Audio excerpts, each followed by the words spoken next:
Hi everyone, आज का topic है कि हमें जल्दबाजी में कभी भी फैसला नहीं लेना चाहिए। जब भी हम अपना जल्दबाजी में फैसला लेते हैं वो हमारे लिए और दूसरों के लिए हानिकारक हो सकता है। कैसे, इसको हम डीपली समझने की कोशिश करेंगे। देखिए, आपको पता नहीं होता कि आप क्या फैसला ले रहे हो, ये सही भी होने वाला है या गलत होने वाला है, क्या इसका रिजल्ट आने वाला है बाद में।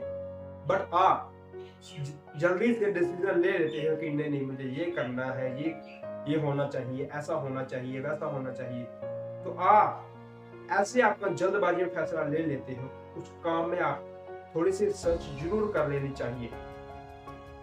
आपसे गलती नहीं हो, अगर थोड़ी बहुत इंक्वायरी कर लेंगे, रिसर्च कर लेंगे उस काम में, आपसे वो गलती नहीं होगी। आपसे गलती नहीं होगी अगर आप थोड़ी सी इंक्वायरी कर लोगे या उस काम में रिसर्च कर लोगे।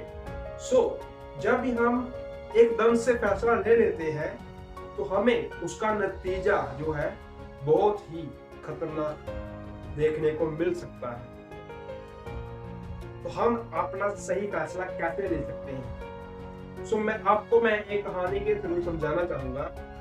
एक राजा था जिसके 3 बेटे थे और जो राजा था वो बहुत ही बुजुर्ग था। उसकी राजगद्दी छोड़ने का वक्त भी आ चुका था, वो बहुत ही बुजुर्ग हो गया था। तो उसने अपनी राजगद्दी अपने 3 बेटों में से किसी एक को देनी थी। तो वो टाइम आ गया जब उसको अपनी राजगद्दी किसी एक को देनी थी। राजा ने सोचा कि क्यों ना मैं अपने किसी बेटे को सौंप दूं। तो उसने अपने 3 बेटों को बुलाया और उनकी परीक्षा लेनी चाहिए कि ये गद्दी संभाल भी सकता है। उसने 3 बेटों से एक एक सवाल पूछा, तो तीनों ने ही उस सवाल का अलग अलग आंसर दिया। तो पहले बेटे का पूछा, अगर कोई दरबार में क्रिमिनल आता है तो तुम उसको क्या सजा दोगे? तो पहले बेटे ने बताया कि मैं उसको मौत की सजा दे दूंगा, मैं उसको मौत के घाट उतार दूंगा। और उसने दूसरे बेटे को पूछा कि अगर कोई क्रिमिनल होगा तो तुम उसको कौन सी सजा दोगे? अगर दूसरे बेटे ने बताया कि मैं उसको पूरी उम्र बंदी बनाकर रखूंगा, जेल की सलाखों में उसको बंदी बनाकर रखूंगा। तो उसने अपने तीसरे बेटे से पूछा कि अगर कोई क्रिमिनल होगा तो तुम उसको क्या सजा दोगे? तो तीसरे बेटे ने बोला कि पिताजी, इस सवाल का उत्तर देने के लिए मैं आपको एक कहानी सुनाना चाहूंगा। तो उसने बोला कि एक राजा था जिसके पास एक बहुत ही वफादार जिसका तोता था। जो उसका तोता था बहुत ही वफादार था और उस राजा के वो संदेशे लेकर आता था, देकर आता था, लेकर आता था, देकर आता था। तो एक दिन क्या हुआ कि अब जो राजा था उसने वो तोते के चोंच में कुछ संदेशा भेजा दूसरे राजगिरा ने।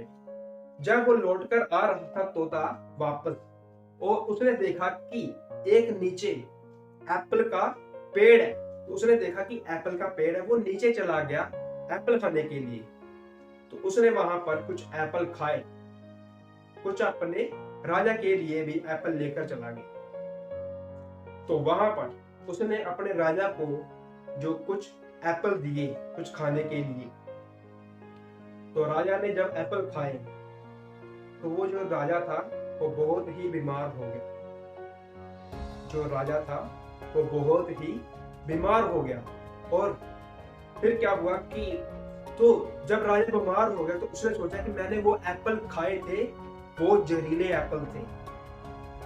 जो राजा था उसने सोचा कि शायद वो जहरीले एप्पल थे जो मैंने खा लिए, जो मेरे तोते ने मुझको खिलवाए।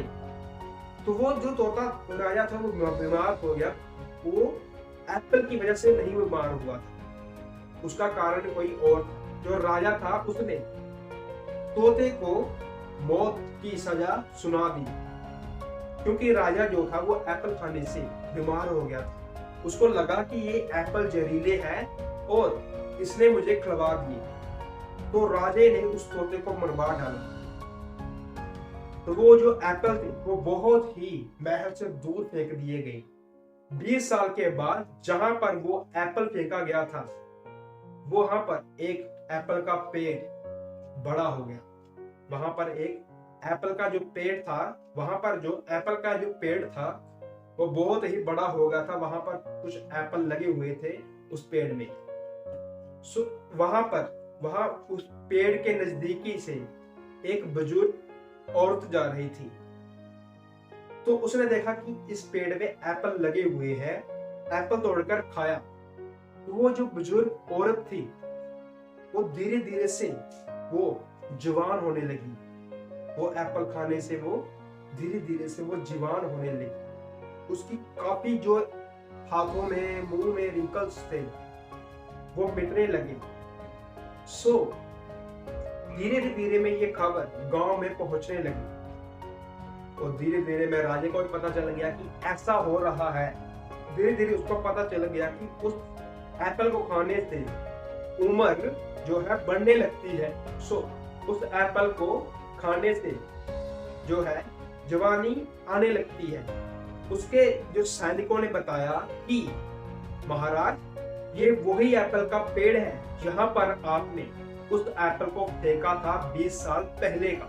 राजा ने अपने माथे पे हाथ रखा और वो बहुत ही उसने सोचा कि ये तो उसी टाइम की बात है जब 20 साल पहले जो मेरा वफादार तोता था वो एप्पल मुझे दिया था। ये तो वही एप्पल का पेड़ है।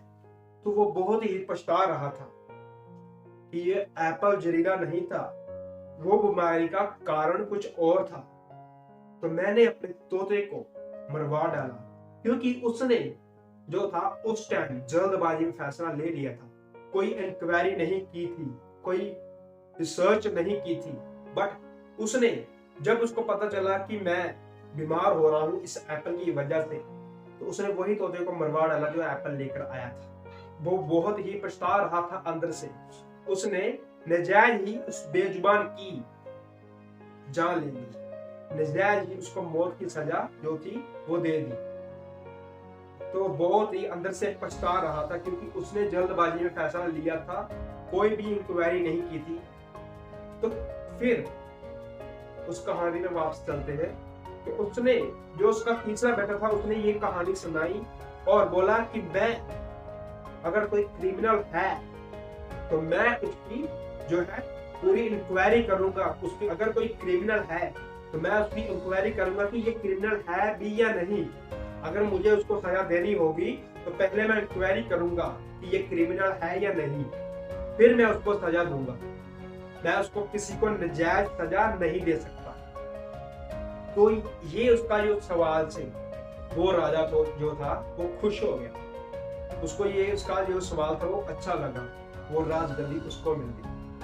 आप भी किसी का गलत फैसला मत कर देना। आप भी अपना सही डिसीजन लो, ना कि गलत डिसीजन लो जल्दबाजी में। जल्दबाजी में आप जब गलत डिसीजन लेते हो आपके लिए भी वो हानिकारक हो सकता है, दूसरों के लिए भी। आपको सही फैसला लेना है और थोड़ी सी क्वेरी जरूर कर लेनी है, रिसर्च जरूर कर लेनी है, तभी आप अपनी लाइफ का सही डिसीजन ले सकते हैं। आई होप आपको इस टॉपिक के बारे में पता चला होगा कि हमें जल्दबाजी में डिसीजन नहीं लेना चाहिए, थोड़ी सी इंक्वायरी जरूर कर लेनी चाहिए। मिलते हैं अगली वीडियो में। Thank you.